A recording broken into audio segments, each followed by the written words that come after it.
মৃত বলে ঘোষণা করেছি। কারণ হিসাবে বরিশাল বিশ্ববিদ্যালয়ে শিক্ষার্থীরা বেশ কয়েকদিন ধরে শান্তিপূর্ণ উপায়ে আন্দোলন করে আসছিল কিছু যৌক্তিক দাবি নিয়ে। সেই দাবিগুলো শোনার মতো অবস্থা বরিশাল বিশ্ববিদ্যালয়ের প্রশাসনের হয়নি, হয়েছে মামলা হামলা করার মতো সময়। আপনারা জানেন বেশ কিছুদিন ধরে যৌক্তিক আন্দোলন নিয়ে শান্তিপূর্ণ উপায়ে আমরা বিশ্ববিদ্যালয় ক্যাম্পাসের ভিতরেই বিভিন্নভাবে আমাদের দাবিগুলো জানিয়ে আসছিলাম।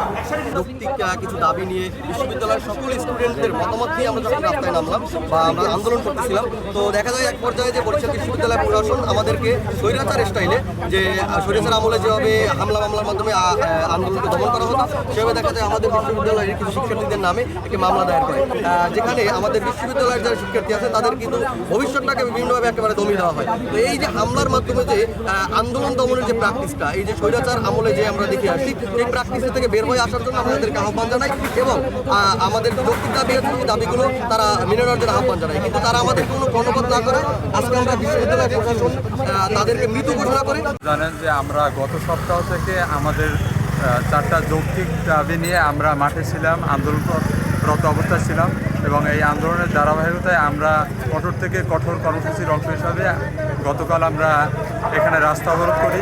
কিন্তু ভার্সিটি থেকে কোনো প্রশাসন এই আমাদের ধারাবাহিক কার্যক্রমের পরেও, আন্দোলনের পরেও আমাদের সাথে যোগাযোগ করে নাই এবং আমাদের এই যৌক্তিক দাবি তারা মেনে নেয় নাই। অতএব আমরা মনে করতেছি ভার্সিটিতে কোনো প্রশাসন নাই যারা আমাদের দাবি শুনবে কিংবা মানবে। অতএব আমরা এই প্রশাসনকে মৃত ঘোষণা করে আজকে গায়েবানা জানাজা করলাম।